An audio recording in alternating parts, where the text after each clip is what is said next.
5 verses. Thera. Rajadatta. Adapted from the archaic translation by Mrs. Rhys Davids. Rajadatta. Reborn in this Buddha age at Savatthi in a caravan leader's family, his parents called him Rajadatta, because they had obtained him through praying to Vesavana, the great firmament deity. Come of age, he once took carts of merchandise to Rajagaha. Now there he squandered all his money, spending 1,000 a day on a beautiful prostitute, so that he was penniless and had not enough to eat, and wandered about in wretchedness. So he came with other laymen to the bamboo grove, where the Lord sat teaching the path to a great congregation. And Rajadatta, seated at the fringe of the assembly, heard and believed, and entered the monk's order. Undertaking the Dhotangas, he lived in a charnel field. Now another caravan leader also spent his 1,000 on the prostitute, and wore on his hand a ring of great value, which she coveted. She got men to steal it, but the owner's servants told the police, and they raided her house, slew her, and threw her body into the charnel field. The Thera Rajadatta, walking in that to find a sorrowful object for meditation, noticed this corpse. For a while he concentrated his attention, but the portions of her yet unmangled by dogs and jackals distracted him and all but overmastered him. Much distraught, he taught his heart, and went away for a brief space. Then recommencing, he induced jhana, confirmed his insight, and so won arahantship. Upon that, reflecting on his success and filled with zest and joy, he said, a bhikkhu to the charnel field had gone. And there he saw a woman's body thrown untended amidst the dead, the food of worms. Most men had felt repugnance at the sight. Seeing the corpse, the poor dead evil thing, in me was sensual passion manifest. And I became as blind and lost control. But swifter from that place than seething rice could boiling overflow, I turned and fled. Aside elsewhere I took my seat cross-legged, in heedful and discriminating mood. On that arose in me the deeper thought. Attention to the fact and to the cause. The misery of it all was manifest. Distaste, indifference the mind possessed. And so my heart was set at liberty. Oh, see the seemly monk's order of the path. The threefold wisdom have I made my own. And all Tne Buddha remains us do is done. Thera. Subhuda. Adapted from the archaic translation by Mrs. Rhys Davids. Subhuda. Reborn in this Buddha age in the family of a commoner of Magadha, and named Subhuda, his disposition to seek escape caused him to quit domestic life and to join sectarian ascetics. Finding among them nothing genuine, and seeing the happiness enjoyed by Upatissa, Kalita, Sela, and others, after they had entered the monk's order, he believed in our doctrine and entered also. After winning the favor of his teachers and preceptors, he went into retreat with an exercise. And developing insight he won arahantship. Upon that he declared Anabhavi, reviewing the suffering he had endured by self-mortification, and his subsequent happiness in jhana, etc. A man who yokes himself to things unfit, desiring to accomplish work in that, if seeking he did not attain, his quest did bear the intrinsic markings of mischance. If he surrender but one vantage point of misery's source drawn out and overcome, like luckless throw of dice his state may be. But if he throw all he has gained away, no better is he than a blinded man, who sees not if the road be smooth or rough. Of him who talks much, but does not. Wise men take stock, and rate him at his worth. Just as a beautiful flower of lovely hue, but lacking odor, so is uttered word that barren proves, by action not made good. Just as a beautiful flower of lovely hue and fragrant odor, so is uttered word that fruitful proves, in action holding good. Hera. Jarimananda. Adapted from the archaic translation by Mrs. Rhys Davids. Jarimananda. Reborn in this Buddha age at Rajagaha as the son of King Bimbisara's priest, he was named Jarimananda. He saw the power and majesty of a Buddha when the Lord attended the meeting at Rajagaha, and he entered the monk's order. During his studies he stayed a while at a village, then came back to the town to salute the Lord. And Bimbisara the Maharaja heard of his coming, and going to him, said, "Do you live here, your reverence? I will supply your needs." But from his much business he forgot, so that the Thera lived in the open. And the weather gods held off the rain for fear of wetting the Thera. Then the king, noting the drought, built him a hermitage. And the Thera, sheltered in his hut, put forth all his efforts, and combining energy and calm, conjured up insight and won arahantship. Then, delighted at its advent, he declared aññā while the rain fell from above. God reigns as it was a melody most sweet.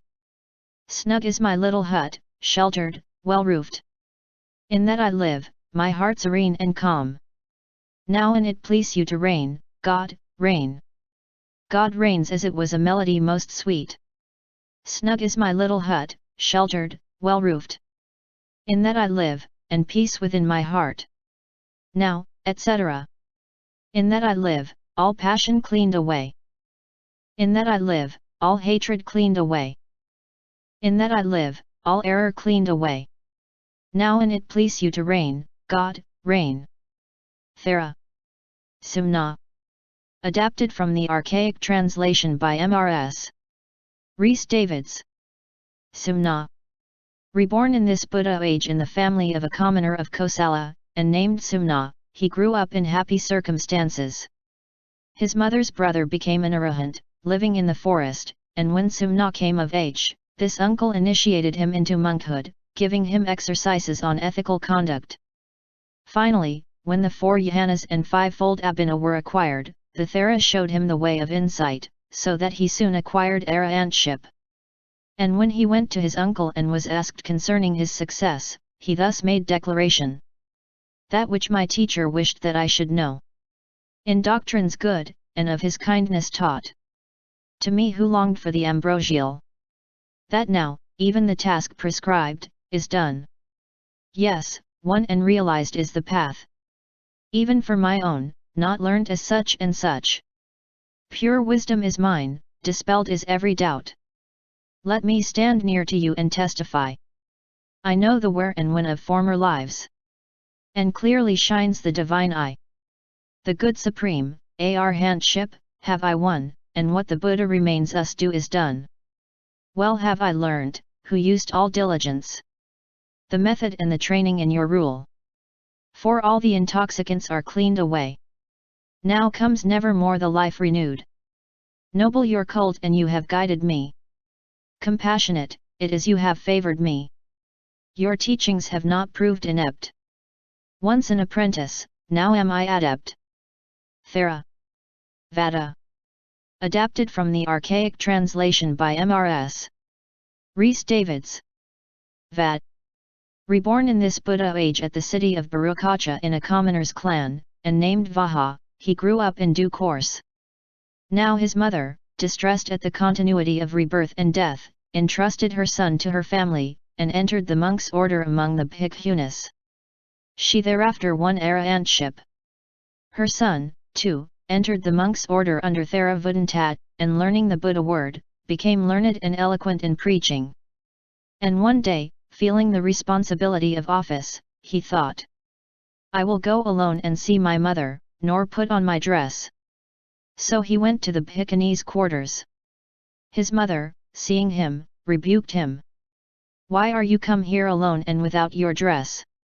And he, convicted in doing that which was unfit, returned to his vihara, and seated in the day room, there attained arahantship, testifying to aññā under the aspect of ascribing his achievement to his mother's admonition.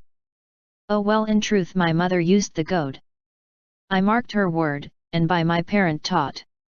I stirred up effort, put forth all my strength, and won the goal, the enlightenment supreme.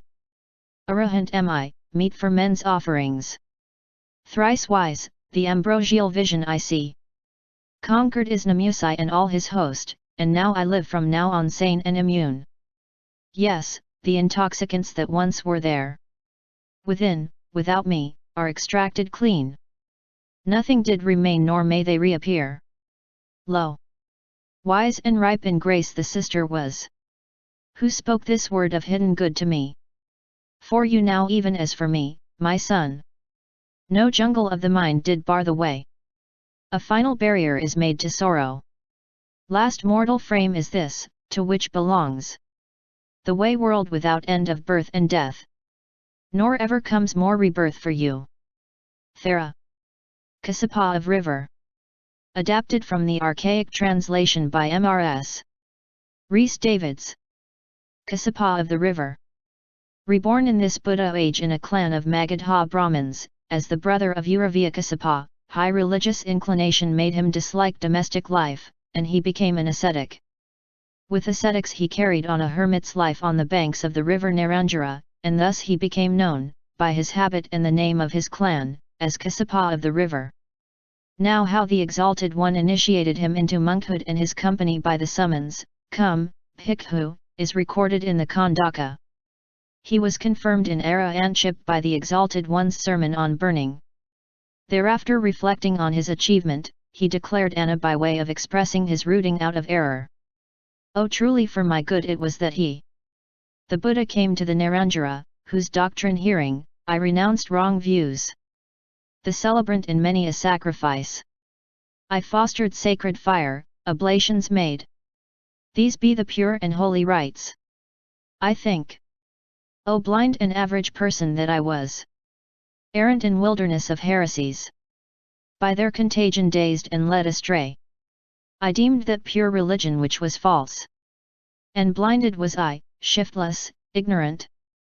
Now is all error put away for me. Broken the line of combings back to be worth every gift, the fire I celebrate. I worship Tathagata. Illusions all have I put far away. Crushed is the thirst for going on to be, and shattered is the endless round of life. Now comes no more rebirth for me. Nerañjarā of Gaya. Adapted from the archaic translation by Mrs. Rhys. Kassapa of Gaya. Reborn in this Buddha age in a Brahmin clan, his story resembles that of Kassapa of the River, his followers numbered, and that he lived at Gaya. He declared aññā by exalting the washing away of evil, thus: at morning, at noonday, at the evening. Thrice in the day I went to Gaya down in the water at Gaya's spring feast, for sins that I have done in other births. In days gone by, those here and now by this I wash away, thus did I once believe. I heard a voice that uttered winning words, of which the burden wedded path and good, and on their meaning, true and genuine, I pondered much and reasoned earnestly. Now from all evil am I truly bathed, cleansed from error, pure, immaculate, in purity air of the purified, his child, even the Buddha's very son. For I have plunged into the eightfold stream, and every evil thing I have washed away. The threefold wisdom have I found and won, and all the Buddha remains us do is done. Nerañjarā. Adapted from the archaic translation by Mrs. Rhys.